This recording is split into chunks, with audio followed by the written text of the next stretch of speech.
Battle control initialized. Hello there, comrades and cannon fodder. It's Dvoid here with another game using allies. I'm using France this time again. Like I say, I'm going to be sticking with them for a consistent practice using the same units. Just helps me learn more easily, more efficient way of learning. I'm on There Will Be Blood map, which I've taken to playing on this map for a while. I had a spectator on this with this game.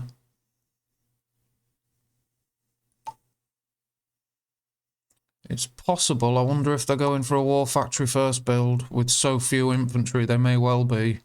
And it's not like them. I'm not used to this opponent going for a War Factory first build. Not at all.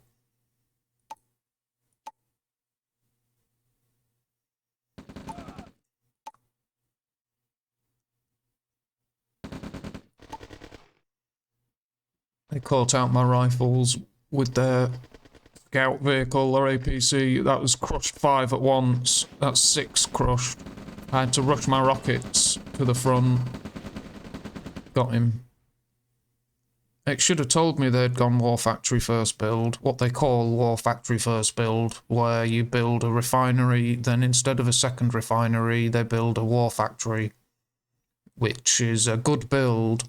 It's a more expert level build, to be fair, because you have less rifles to work with at the start. You can only build about 5 rifles and an engineer because of how close the management of the credits you have are. That it's close. This build order's closely arranged so that your credits are very, very limited. So you don't get to build this group of infantry at the start until this point, but if you don't make good use of this group of infantry, there's no point having them anyway, so you may as well have the benefits of being able to churn out harvesters sooner with the War Factory first build. So it's just making sure you use what you've got, if you do build this early group of units with this 2 War Factories build. There, I lost my engineer. Or if you do go War Factory first build, you know, it's you have to be more careful with your assets, but you will soon, apparently, start building up more money, although I've not seen the benefit myself. I mean, we've earned exactly the same amount here, and I've got more ore trucks than my opponent, so this War Factory first build is, you know, in this case, it's not a good example. They've got the MCV out earlier than me. That might be one benefit of the build. I've still got 6 seconds left on my build.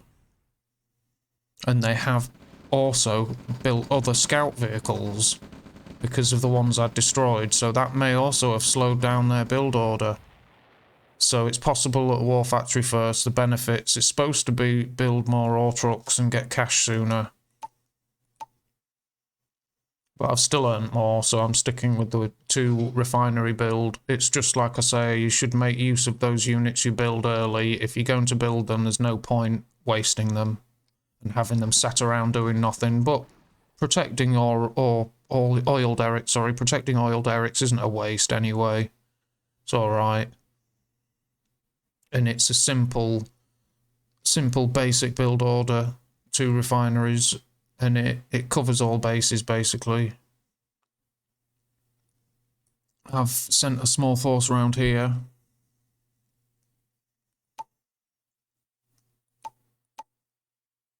My army value's a lot better.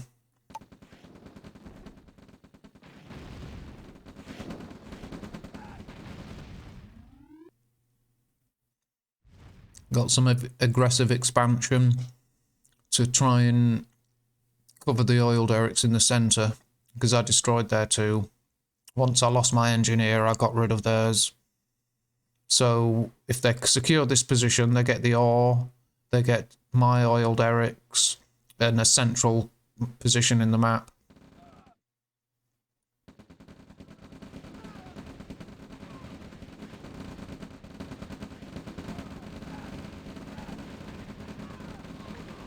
This attack didn't exactly work out.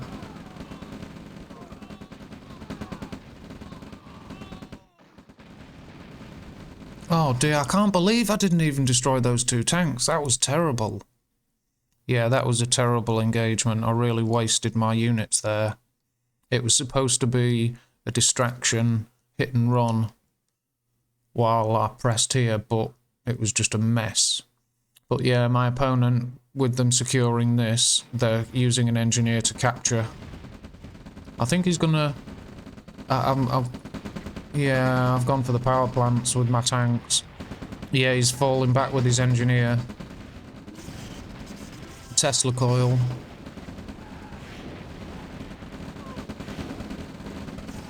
Army values are roughly equal, mine slightly ahead.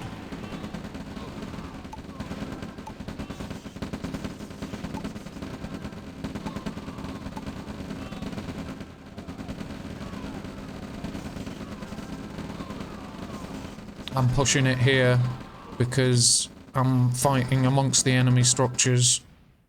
I've used that to give me some view range, although it is a risk there from that. It gives you good view range while you've got power.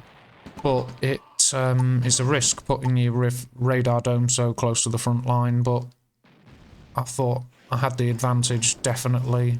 I had no worries here. I've got a spy. I use him to take down their power.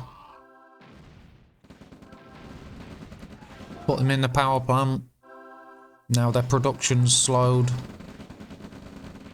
I've got another spy going for infantry veterancy by infiltrating a barrack. So any infantry I build now will be veteran. See, these guys, look, they're veterans. Very handy ability. It allows, when you infiltrate an enemy war factory, it allows your tanks to match the Soviet heavier tanks. See, I'm not destroying this because I don't want to destroy that refinery. I want to overrun it and send this spy, which I've disguised as a rifleman, so he won't see any problem with that. With a rifleman running past. I'll just have a look at his viewpoint of it. See, my units have moved on. There's one rifleman. There, it was obvious, and my opponent's got no money left, but I know that, and I got my money back for my spy. But that looked quite obvious. That rifleman heading straight for it. I may want to advance him past the refinery at a slight angle, just so he's not obviously heading directly for the centre of it. That way it looks like a rifleman's running past the refinery to join the rest of my units, and then he can just quickly move into the refinery as he gets past it at his closest point, because that looked really obvious that it was an infiltration. So that's an important point, that useful seeing it from my opponent's point of view. So I didn't know it looked so obvious. I've just got my tech units here built and up to the front line. I've got a helicopter on the build. I was using spies because as soon as you get that radar dome, and your barracks are easy to produce at the front line, you've then got your spies and mechanics, etc.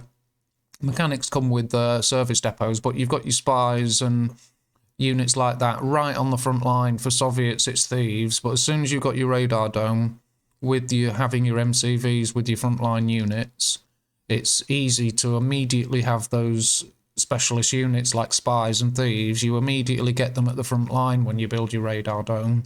So it's one beneficial effect of having the radar dome, which is having to interrupt your standard build of barracks, war factories, refineries. Building a radar dome interrupts that and slows you down. So one benefit of doing that is immediately get spies or thieves into action when you do finally build your radar dome, and it'll help reduce the effect of slowing down your standard building production, because you want to keep building barracks till you've got 7. You want 2 or 3 war factories, and you want a load of refineries as quickly as you can. So that early in the game, that radar dome is an interruption to that. So to mitigate that interruption and just take the edge off the impact it has on slowing you down while your opponent might be furiously building and expanding, just to take the edge off that, immediately get those spies or thieves into action at the front line from having an MCV at the front line, like you should always have with your essential elements. When you can have an MCV with your frontline units, And then straight away you've got your thieves and spies in battle, because you can soon plonk a barracks down. So it's a good way of making good use of having the radar dome. Get them straight into action when you place it. But sorry about yapping on after the game is finished, but thank you very much and goodbye. Battle control terminated.